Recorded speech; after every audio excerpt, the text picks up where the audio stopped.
తల్లిదండ్రుల ఆశయాలను పంచుకునే బిడ్డలే ఉండాలి, ఆస్తి పాస్తులు పంచుకునే వారి కాదండి. తండ్రిని మించిన కొడుకులై ఉండాలి, తండ్రిని ముంచే కొడుకులై ఉండకూడదండి. సంతానం 3 రకాలు.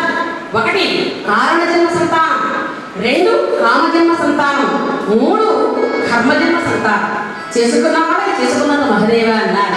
అయితే కాలచక్రంలో ఊరు తెలిపోతూ ఉన్నాయి. ఇలా ఉండగా ఒక రోజున గాంధీ విశ్వామిత్ర మహర్షి దశరథుని కొడుకోటంలో అడుగు పెట్టారు. దశరథుడు అతిథి పూజ సత్కారములతో విశ్వామిత్ర మహర్షిని లోపలికి గౌరవించి ఉచితాసనాసనుడు చేసి ఉరగరాను మహానుభావుడు, స్వామి మీరు ఏదో కార్యార్థి వచ్చినట్లున్నారు, సెలవివ్వండి స్వామి, అవశ్యంగా దానిని నేను నెరవేర్చగలను. దశరథ అందులకే వచ్చా, మరి నేను కోరిన తర్వాత నీవు మాట తప్పవు కదా. ఎంత మాట సూర్య చంద్రాదులు బతుకువచ్చునేమో కానీ నేను మాత్రం మాట తప్పను స్వామి. అయినా నేను అధర్మమైన పనిని నా చేత నేను చెయ్యించను కదా. లేదు దశరథ, ధర్మహితమైన కార్యాన్నే నిన్ను నేను కోరుతాను. అలాగైతే సెలవివ్వండి స్వామి. ఏమీ లేదు దశరథ, స్వల్ప కార్యమే. నేను ఒక యాగం చేస్తున్నా. కామరూపల రాక్షసులు యజ్ఞ సమాప్తి కాలం వేచి ఉండి వేది మీద రుధిర మాంసాదులు గుమ్మరిస్తున్నా. యజ్ఞం చేసేటువంటి వారికి కోపము తగదు, కావున వారు నా శాపాగ్నికి గురికాక ఎంతకాలం ఉన్నారు దశరథ, ఎంతకాలం ఉన్నారు. అంతేనా స్వామి? చెప్పండి, ఎన్ని అక్రోహమైన సైన్యాన్ని పంపించమంటావో చెప్పండి. వెంటనే బయలుదేరి ఆ దుర్మార్గులను వధిస్తాను. వెంటనే బయలుదేరండి స్వామి, బయలుదేరండి. దశరథ ఆగు, ఇది నీవనుకున్నంత తేలికైన పని కాదయ్యాది. వారి ఎవరనుకున్నావు? మారీచ సుబాహులు, కామరూపులు, మహాప్రకాయులు.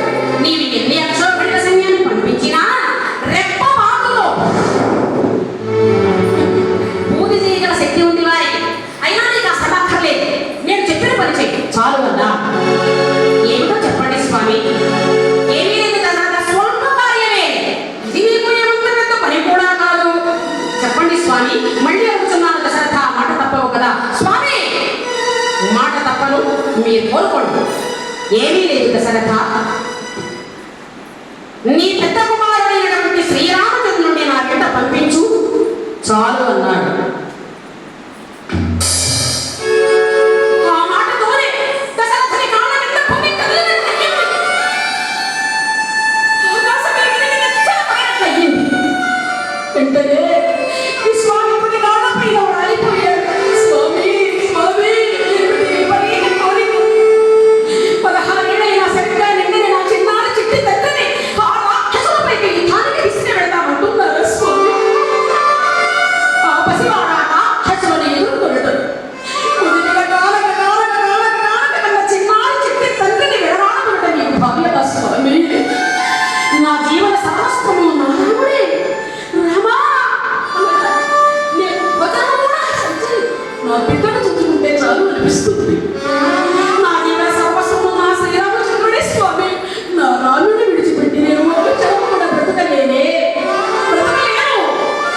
నా రాముని విడిచిపెట్టి నేను ఒక క్షణం కూడా బ్రతకలేను స్వామి. క్షమించండి స్వామి, నన్ను క్షమించండి. విశ్వామిత్రుడి కాళ్ళపైన రాలి హృదయధారకంగా గుండెలయ్యా బాధపడుతున్నాడు దశరథుడు. ఒక్కసారిగా కోపం వచ్చేసిందండి విశ్వామిత్రుడు. ముందుగానే ముక్కు మీద ఉంటుంది కోపం. ఆడి తప్పిన నీ ముఖం చూడదు. ఎంత వచ్చిన నీ కుమారుడు అపద కలుగుతుందా?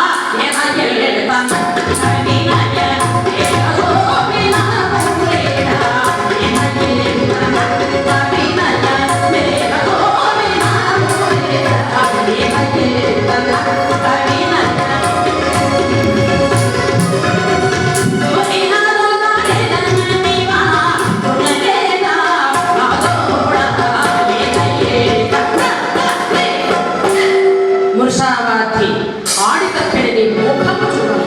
నా వెంట వచ్చిన నీ కుమారుడు ఆపద కలుగుతుందా? ఆపద కలుగుతుంది అంటూ చువ్వున లేచి పోబోతున్నా విశ్వామిత్ర మహర్షికి అడ్డంగా అడిగాడు వశిష్ఠమునింద్రుడు. శాంతించండి బ్రహ్మదేవ, శాంతించండి.